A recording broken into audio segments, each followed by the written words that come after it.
I've traveled all over the world, talked with lots and lots of people of lots of different cultures and lots of different languages. And most of the deeper messages that I share, the kinds that I share here on YouTube, people don't really agree with. But there's one thing that I can say, that I do say here on this channel, that pretty much everybody in the world universally agrees with. Everyone who's an adult, that is, and has any sort of experience with life, even if they've never gone anywhere. And that is, when I say the world has gone crazy, everybody knows it's true. Nobody argues with me. People have different reasons why they think the world has gone crazy. People might have different ideas of what we need to do to change it.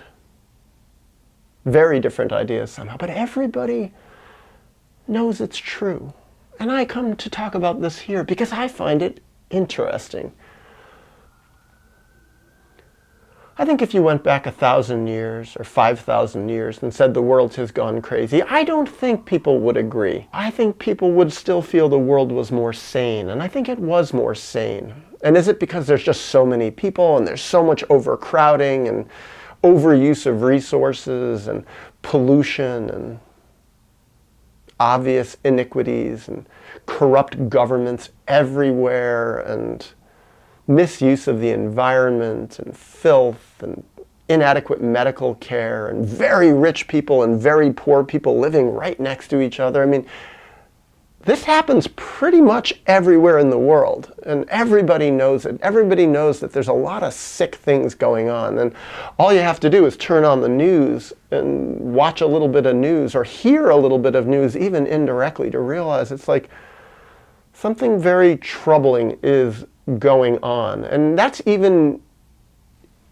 in light of the media's distortions of the news, how the media likes to put out really negative stuff that hooks people in and does the sounds in the background, ba-boom, ba-boom, ba-boom, ba-boom, ba-boom, ba-boom, to get people to watch their news show when they talk about murder and rape and other horrible things. But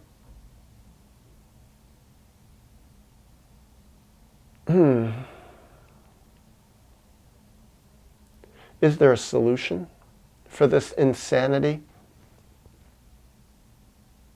I ask people. I ask people a lot, what do they think? What do they think the solution would be for this? And most people really do not have an answer. They have fantasies. They say, oh, we'll vote for a different person, vote for a different political party, a different politician, you know, oh, we just have to live our lives. There's nothing we can do about it. A lot of people just throw up their hands and just say, keep on living, do your best. But real solutions that people really have hope? No. Because that's another thing that I say. The world has gone crazy, and it's just going to keep getting crazier, and everybody knows it's true. Well, I've said it before. There is one answer. It's a hard and painful answer, and that's looking within at our own personal history. Each person has to do this. Look within. Critique the people who specifically harmed us, starting with the people who had the most power in our lives, our own parents. And when I say that, because that's the only thing that I've ever seen that really changes an individual, and therefore on a mass level could change all individuals. When I say that, I really understand why the world is still crazy, and it's probably just going to get crazier and crazier because it's so hard to do. It's so hard for people to look within. It's so hard to really know it in their heart how their parents failed them, how their parents traumatized them, how their parents were limited. How painful that is, how terribly painful, and how it disrupts the very basic fabric of their lives. I speak from personal experience. Whoa, if I hadn't been really strong and really clever and really had a very strong independent streak, I don't think I could have broken from my family. I would have just been shunned and alienated so strongly that I might have just curled up and died inside, and I would have just had to go back into the denial and the dissociation that I lived in my childhood. And that's what I see with most people in the world. They know the world out there is crazy, but it's very hard for them to see that they're a part of this on a very personal level.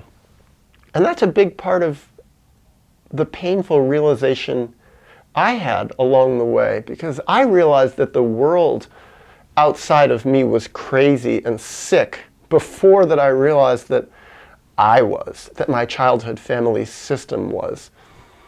I knew about craziness. I'd studied biology in high school. I knew that the world was polluted and disturbed, and so many things were just off, and politics was crazy, and there were wars going on. I was born during the American Vietnam War. Talk about a disgusting, despicable, unfair, violent, genocidal war. That was the war of my early childhood.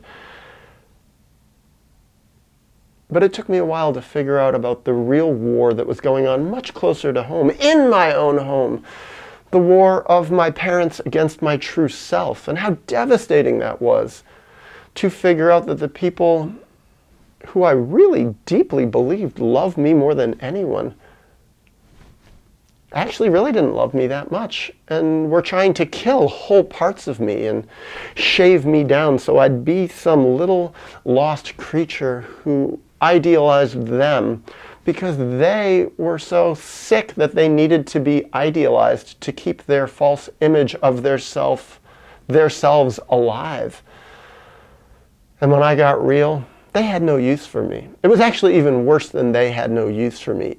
The use for me was to get rid of me, make me go away. I mean, I've said it before, I think they would have been a lot happier if I'd just died, had killed myself a long, long time ago, so they could just create a narrative about me, how I had lost my way and, killed myself because I was mentally ill, or some other lie that they came up with, so that they could control the story of what happened to me. Me becoming stronger and true and more honest and functional in the world, and heaven forbid useful to other people.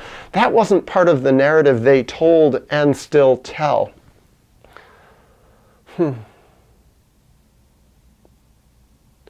yet it's strange.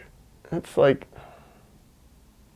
how hard it is for people really to grow and change, to really look within, to really look at these truths. It's still very, very rare. Think about a lot of people in my life to whom I've given a huge amount of mirroring and support on the healing journey. And in fairness, I would have to say not a lot of them really used that mirroring all that well. Some did, but a lot of people, it was just like, they didn't want to be mirrored. They didn't want to have someone shine, or reflect back the truth of what they went through. Some, a rare few do, but a lot of people, it's just too terrifying, too overwhelming, too painful.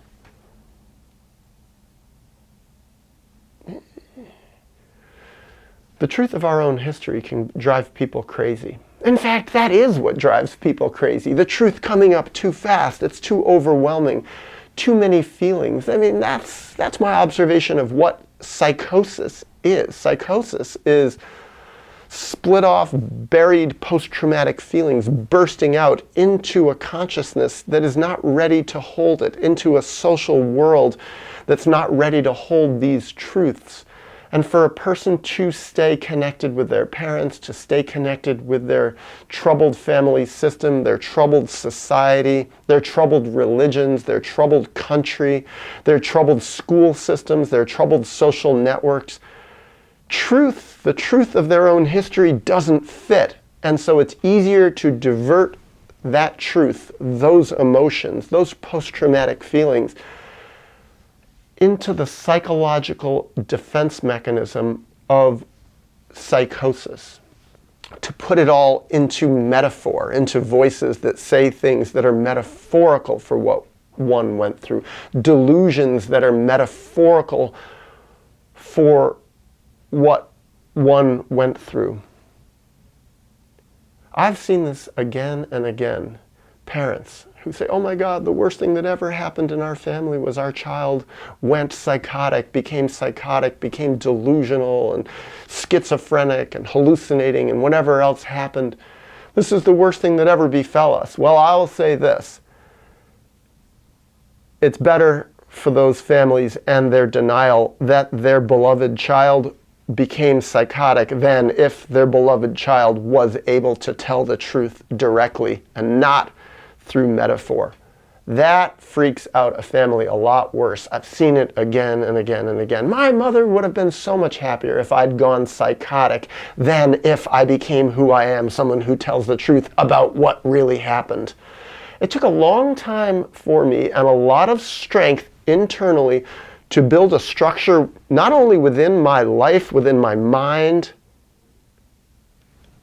my body, but also within my social network, to have people around me who could handle the truth that I was holding in my mind, holding in my journal, holding in my meditation, the truth of my history, the truth of my feelings, the knowledge of my traumas. My family could not handle it, could not sit with it. My whole family system could not handle it. They had to get rid of me. They had to break away from me, throw me away. They could have handled me if I was psychotic. They would have still loved me and said, oh, Daniel, he's a wonderful guy. He had a wonderful self. He's just now mentally ill. But no, me being a truth teller, absolutely unacceptable. And so what I say now is my family is crazy. They're really crazy. They're on the side of denial and defense mechanisms. And so is the world. The world is crazy. And I have engaged in the healing process and have become a lot less crazy and becoming still less crazy. And I see people out there who are becoming less crazy. But we are a small few in a world that's becoming more crazy.